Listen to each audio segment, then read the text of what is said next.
أعوذ بالله من الشيطان الرجيم. بسم الله الرحمن الرحيم. فما كل من تهواك فما كل من تهواه يهواك قلبه.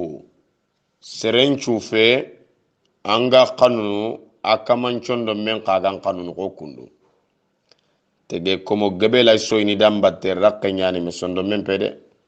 Allah imme dalili Allah jatim baniyani sondomentu ati wa nahnu wala qad khalaqna al insana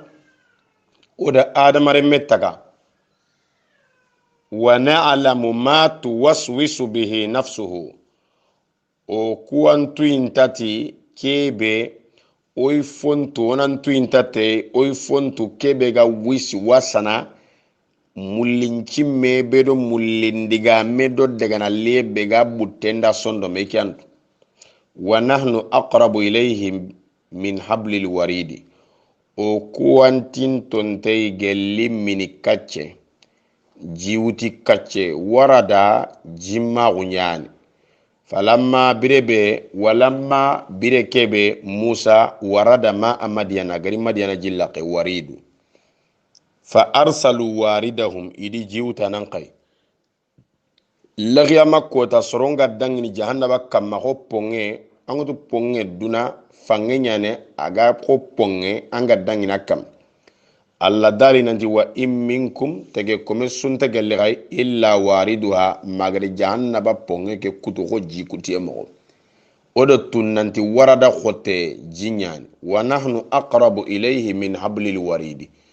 kacce be ga jinguta fatenga na larti buttendo sondo me aga dangina aga daganan chagene simme ne ken kacce ya do sondo mendo men ray kala antin tonde a sondo me dina ken kacce dina nta ken kacce ken khanna khanne tege kome be ga tampiduna serebe ga wurnanti ma soronchu ga nin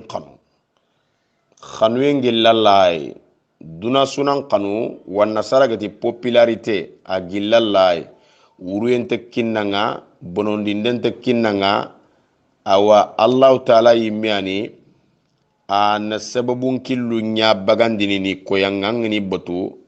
khuzul qarnaini wa atainahu min kulli shay'in sababa o de fofu sukine gelli sababun kille nantana kenya ambogudo yere ana kenya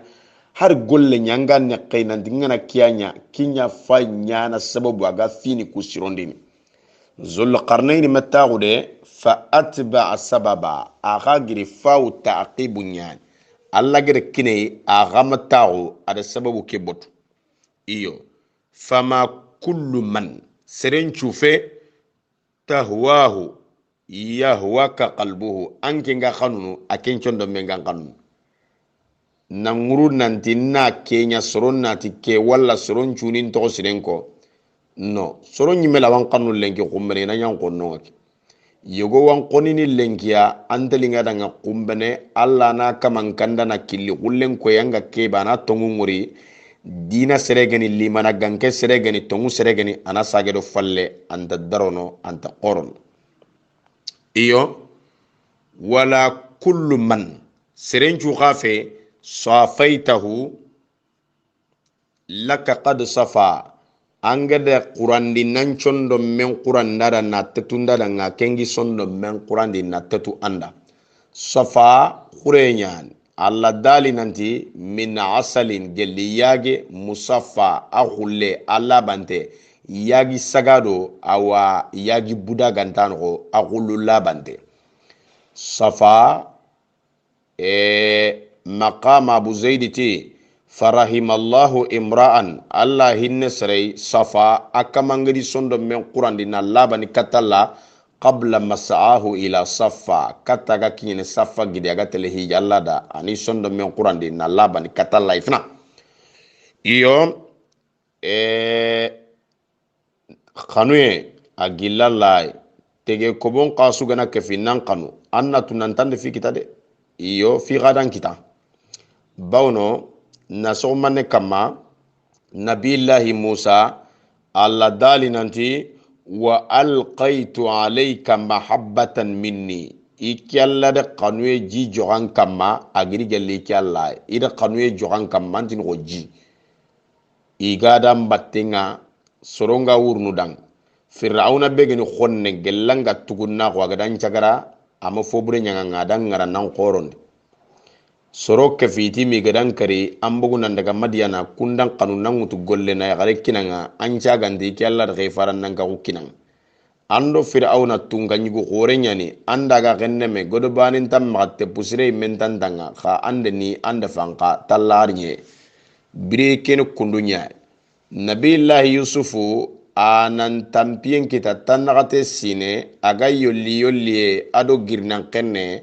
ado sapi boche akite do manne a aghininti la yusuf wa akhuhu ahabbu ila abina minna yusufu di aghi bunyamini sa refa be ma komboji khatini jonko gulle nyaay antoko bene sagai iyo kungaghini filli iyan kanun takatto faba dinan to kuro mukutu begani tamwa inna abana la fi dalalin mubin nanto faba na sankunta gudo killi wallea abangande yusufu khonna gunjope khonna gumpo fana iti oqotolo yusufa kada yusufu karibawna lingi fabenda amawri bo adamaro mu nganan kanu anna tunanti follaqen qeri nguni katanga khonna gun ka follaqen nguni katanga ado besen khonna gun bonondindano soroyno inte dambe inte metu hajunti do men ga silama ko kanu yefe dina kanu yefe ina metu alle magu na me kana go do golle ke bonondinde mbatenga nantintome anani ankenga fati su anken pinga fesu mungunu do me batenge bire ken kundu nyaay na ngurdo sorombatte nanti miganin kanu gollen tagote dunay an gollun ju fo qodo qodenga nandi ma soronga nin kanu ayi alla dali farenda nga ati kitabe dun kono intam mulla mene wala in ataita alladhina utul kitaba bi kulli aya kitabe dun kono igede kitaben kini kubeni anga nari katti ando kawa finda mando fofo swa iyo mata bi qiblataka intan kimba ka ke batta intan kanunu intan batta anga kebe inta dungene iyo abu zaid ti maqama wa mata ushiba wuddun bi asfin kam gani iganya na do khana batte angenda ken kanu akenda ken koni iyo wa anna tushriqu shamsun ma'a ghaymin maqama kam gani kiyega bangene nan bange pampara na khurankini na mina gendo khabando tabullen to bertini tege komondo kiyen na anta bakka inta walla iyo khonawo harangana fosire nya debari fosire su akenna walla foburenya ambo sire ngana kongi no kobe an kembulu no anta mulla serena wuri serena diga membu ampo bure amputu we a kenyangi laga wurnu na su bangani kuro iga nyankandini bo ganna ngurda batte nanti magannan kanu alla kunyinde ken alla khallenye me ganna ngurda batte nanti magannan kanu ay kentanyan iyo kentanyana abu zaidi maqama wala turajjil wudda mimman yara annaka muhtajun ila falsihi maga khanuye jige ando sere naga anga dan jikello ken khanuye su sere be gampunga nga kite ntanke maga a ken kanga nienda famienda feronda gotonta hunda sondonci meni nantamme nyanga ku kedan kunyindi mise kedan kantande ke wakati su la alla kota anni ketirndi foy wala kendi maketa khanuye ke fay kenyanke nyangurno da kenga kannankenga harangana kunyi au kunyi nduku sagandi ni defondi kudo lingwe ngana koto anna magadagaro i maga kebe gandalingida kesu kungi adamare mentu wa Allah me banana adamare mentu iyo iza lam yakun saful widadu tabi'a gelli khanuyen kure nga manya tege gankahu Allah megadro tege komenchondo me agadan kanu igati naturel tubabun kanne fala khaira awa khairi khonin tagade fi wuddin khanwe yaji utakallufa khanwe begarini killi fiye nyaayi awa nekunde nyaayi gati forsende nyaayi tubabun kanne nanti makka tigannin kanu ay khanwe agilalay anta neqini anta kilifini anta forsene iyo amma tege komon wariba soronga wurundo serego battenga yogoy dono ay wurundo soron batte soronga wurne anani ke kaman iga wurundo da battenga golle ke kamanga golle ke sirondini mogobe